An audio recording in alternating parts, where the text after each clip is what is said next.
que no tienen nada que ver. Obviamente las lecturas que se hicieron fue: el gobierno castiga con la quita de los subsidios a los que no lo votaron. Yo creo que, a ver, eso tiene mitad verdad, mitad mentira. ¿Mitad verdad en qué sentido? Si los sectores de altos ingresos, en su mayoría no votan a este gobierno, es por algo. Primero, no todos. No es el solo hecho de tener un buen pasar económico significa que uno va a ser el opositor radical a este gobierno. Hay un montón de sectores de altos ingresos que dicen: yo defiendo a este gobierno, porque es un gobierno que genera integración social, que digamos, no son todos que se miran en el ombligo y buscan únicamente su interés a corto plazo, no todos los sectores de altos ingresos. Pero es verdad que hay una alta propensión de los sectores de altos ingresos a no votar a este gobierno. Y bueno, yo creo que es por algo. Si uno ve cómo se distribuyó la riqueza, entonces, si no es que el gobierno está atacando a los sectores que no los votan, el gobierno está preocupándose de distribuir la riqueza, de generar una sociedad más equitativa socialmente, más justa, y eso obviamente genera conflictos, genera choque de intereses, genera oposición, y esa oposición claramente no va a ser de los sectores más populares, va a ser de los sectores más acaudalados, de mayores ingresos. Y de vuelta, no de todos, porque si uno ve los resultados electorales en las comunas llamadas opositoras, en las comunas de mayores ingresos, no es que hay un 1%. Se ha sacado 20% en sectores en puntos electorales de altísimos ingresos. Con lo cual no es que todos los sectores millonarios son opositores enfermos a que bueno, con el caballito de 10 es, yo me imagino que este año se va a seguir avanzando. ¿Quién sí? Claro, no agarrar ese. No, arrancar todos igual. Sí. Tengo una consulta. Venimos hablando del tema de la quita de subsidio, pero en realidad también hay otra cara, que es de dónde sale la guita. Y al ser la guita con la cual se pagan los subsidios. Y acá en realidad todo el país está financiando, Bueno, bien. Y hasta de hecho es una cruzada política en este momento donde pagamos los servicios más baratos prácticamente del país, en buena medida. Sí. Entonces, en realidad, ¿hasta dónde podemos hablar de justicia o de progresismo cuando lo que hoy por hoy se está haciendo es, viendo a quién se le da más o a quién se le da menos, lo dijiste vos, por un tema de persecución política o ser consecuente con una ideología determinada? No, que tiene nombre y apellido. no. A ver. Yo creo que tiene Esa es tu interpretación. No, pero es que... distribuir la riqueza o generar toda una justicia social. Pero acá está el tema. A nivel nacional, si yo tengo un pibe en Chaco, al cual se le está cobrando el mismo IVA que se le está cobrando a alguien acá, y que en realidad la presión fiscal es la misma acá que en Chaco, ¿por qué en definitiva nosotros recibimos más subsidios que ellos? Ahí te manejo, digamos, con la otra cara, ahora estamos discutiendo el gasto, y vos decís, bueno, también tiene que ver con el ingreso, lo cual tenés razón. Hay que empezar a discutir cómo el Estado recauda, porque siempre que uno habla de gasto, cuestiones fiscales, tiene que hablar de las dos cosas, de cómo la gasta y cómo la recauda. Ahora, con el IVA, ojo, también hay mucho mito. Está bien, exceda el propósito de la charla, pero los alimentos no tienen el propósito de IVA. Y a veces hay ciertos impuestos que recaudan algunas provincias, provinciales, que son muy diferentes, digamos. Yo creo que hay una discusión de eso, pero a veces hay mucho mito también. Y me parece que lo importante es justamente empezar a ver concretamente y puntualmente a qué impuesto atacamos, de dónde recaudamos, a quiénes, por ejemplo, ganancias a las empresas, ganancias a las personas, que no es lo mismo, porque no es lo mismo cobrarle otras ganancias a una persona jurídica que a una persona física. Me parece que la propuesta de empezar a pensar estas cosas con este paradigma, las economías finas, es exigente, es sentarse o no, me voy a poner, porque si no uno termina en estas grandes ambigüedades y a golpe de mazo. El IVA, 21%, no, bueno, no está.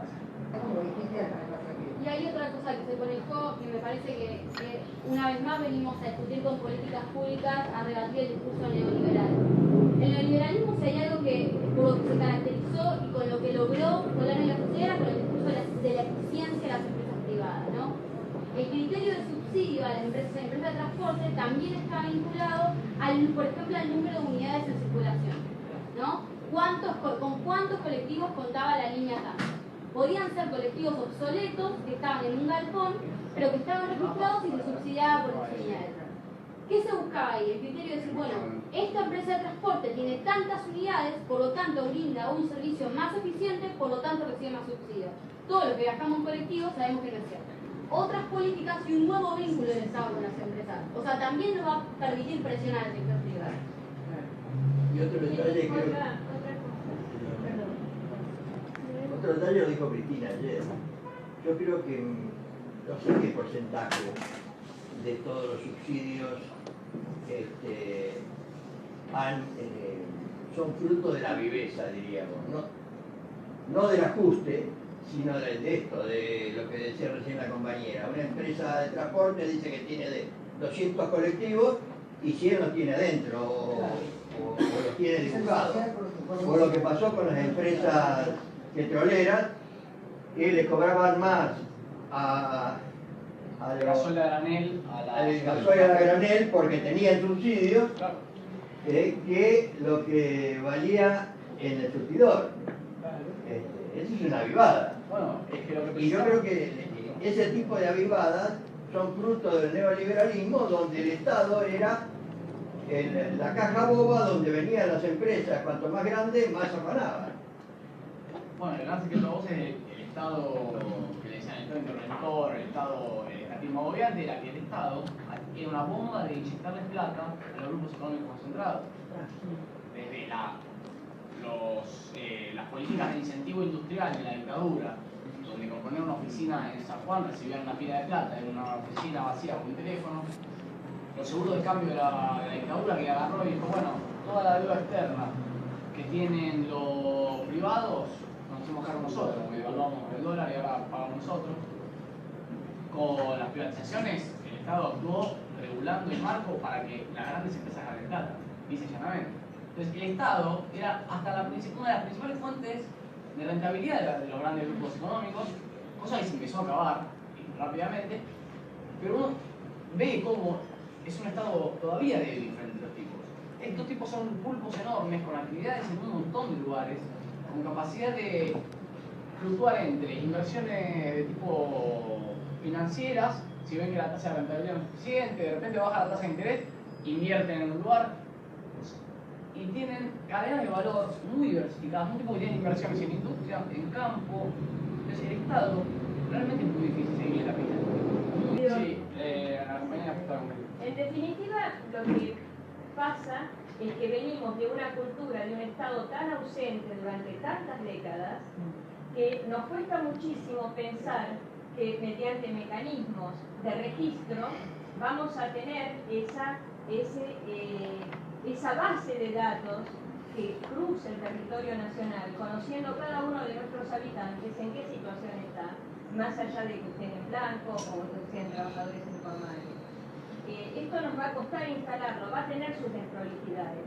El cruce de datos se va a dar más tarde o más temprano, porque todo este territorio nacional, alguna vez, gracias al fin del neoliberalismo y de tener un proyecto nacional y popular, va a pasar a tener un Estado absolutamente presente. El Estado comienza a estar presente cuando en el 2003 se empiezan a trabajar distintas áreas de los derechos de las personas. Cuando se piensa en que todas las mujeres puedan tener una asignación universal por hijo, cuando se piensan en tantas cosas que subsidia, porque el gobierno realmente subsidia muchísimas cosas que a diario no las conocemos. La educación privada también está subsidiada, porque a veces hay un discurso, no, a mí el gobierno no me da, el Estado no existe porque yo mando mis... No, también estamos presentes en casi todos los estamentos de la vida diaria. El día de cada argentino está cruzado por este Estado que está presente. Y estas bases de datos, como que se están forzando, van a tener en un principio, como todo cambio, unas desprolijidades que se van sobre la marcha, se van corrigiendo, pero es para bien de todos. A mí me hubiera sido tan feliz cuando en el mayor momento laboral de mi vida, estando desocupada, hubiera tenido un Estado que me preguntara, señora, ¿usted tiene trabajo, no tiene trabajo, es trabajador informal? ¿Cuántas personas que hoy trabajan como auxiliares de casas particulares, jamás un Estado les preguntó si estaban blanqueadas o no? Y ahora tienen ese derecho, realmente es maravilloso. Yo otra vez en Plaza de Mayo vi una sombrilla grande de la FIP para registrar a trabajadores de casas particulares. Me quería morir y digo, esto nunca lo habíamos visto. y diciéndoles que es un trámite fácil, que es algo sencillo. Con respecto a los frigoríficos que se pueden cerrar, hubo un gran pasaje de territorios que antes eran ganaderos a sembrar soja, lo cual puede haber motivado que haya cierre de frigoríficos, pero no por una cuestión de que se restringió el mercado, sino porque Se cambiaron. dedicaron a las otras. Son esas fluctuaciones financieras de las que hablaba, que son esas mismas fluctuaciones económicas que provocan los grupos Y concentrados. esas cosas se regulan a través de las retenciones. Este es el mecanismo que tiene el Estado para decir, no, señores, se está produciendo demasiadas hojas, le aplico más retenciones para que más rentabilidad. Ese es el mecanismo que tiene cualquier Estado para regular. Ese es el que usa el Estado. Primero un comentario chiquitito y después una pregunta.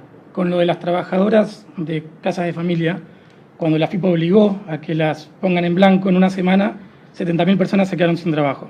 De hecho, por eso se revirtió la medida y se volvió que sea voluntario. Sí, en realidad FIP no es que obliga, es legal tener un trabajo. Bueno, perdón, no, yo solamente lo pongo como detalle práctico, que es cuando se ajusta en cierta medida, lo que logras es 70.000 personas en la calle. Pasó. Pero es que para una pero bueno, digo de lo que se hizo y lo que pasó. ¿Sí? Después analicémoslo. 70.000 personas en la calle. Mira, el tema ha sido que... ¿Puedo terminar con la pregunta? Después lo discutimos, no hay problema. La pregunta es, ¿por qué el primer ajuste que hacemos es sobre la gente, en el sentido de empezar a quitar subsidios cuando todavía tenemos sintonía fina? ¿Por qué sintonizamos finamente sobre la gente cuando todavía tenemos gastos de la naturaleza de fútbol para todos o empresas hiperdeficitarias como es Aerolíneas Argentinas, fuente de trabajo de muchos compañeros, o qué sé yo, Inca u otras instituciones donde realmente podrían quitarse plata de esos lugares sin que la gente entre en el peligro de empezar a tener que sacrificar más ingresos en eso? Primero te quiero hacer una consulta, no pongamos que en términos un boca arriba el que fue ayer salió A la gente que se le afecta la guita de subsidios no hay gente que lo necesite. De hecho, hay gente que nunca debería haberlo recibido. Pero esa es una decisión que vos estás tomando. ¿Cómo? Que esa es una decisión en definitiva unilateral. Me parece que uno, al separar, digamos, las cosas, esta decisión, en mi opinión, después de debatirle, está bien, puede gente que no lo necesita. Nadie se va a morir por esto. Después. Lo ponen, digamos, para una sola sociedad. Después para separar. Por ejemplo, lo que es aerolíneas, para mí es un gran caso de muy buena gestión estatal. Porque agarrar los balances de aerolíneas argentinas año a año, fíjate que el déficit operativo no para de disminuir.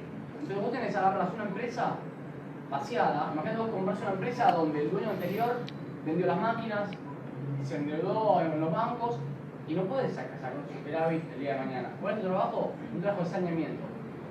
Que vos ordenés la empresa, todas tus deudas, tu déficit operativo, que es decir, que todos los años vos gastás más de lo que te entra, y reduciendo esa brecha. ¿Sí? Eso se está logrando. Ahora, ¿cómo pasás vos de una empresa vaciada estructuralmente a un superávit en 2 o 3 años? Comprando y vendiendo aviones. Pero ese es un tema de sintonía fina que se logra dibujando libros. Yo tengo dos consultas bastante. Primero, creo que hay, creo que eso lo tenemos todo claro, que hay una pequeña diferencia entre las ambiciones que uno puede tener desde el plano ideológico y la gestión, digamos. El mundo real de la gestión, donde el Estado no está solo, sino que el Estado está enfrentándose a una serie de grupos económicos que gobiernan este país hace más de 30 años. Eso en primer lugar. Después, en segundo lugar, me parece que vos, en cuanto al tema de las empleadas domésticas, me parece que claramente es una responsabilidad del Estado, ¿sí? Exigir a quienes tienen un empleado que lo regularicen. Eso es el tema del volumen de personas que se quedaron en la calle, digo, es discutible, digo. Y otra cuestión, el fisco argentino, digamos, el sistema fiscal argentino, pues si se exige, cuando el Estado irrumpe, como lo dijo ayer Cristina en el discurso, Moreno al lado de quienes intervienen en otros países, es un bebé de pecho, porque en otros países del mundo, digo, a los que muchas veces los medios de comunicación o la oposición halagan sus sistemas económicos, un tipo que tiene un empleado negro va en cana, porque es un explotador, porque es un negrero y es un enemigo del pueblo argentino.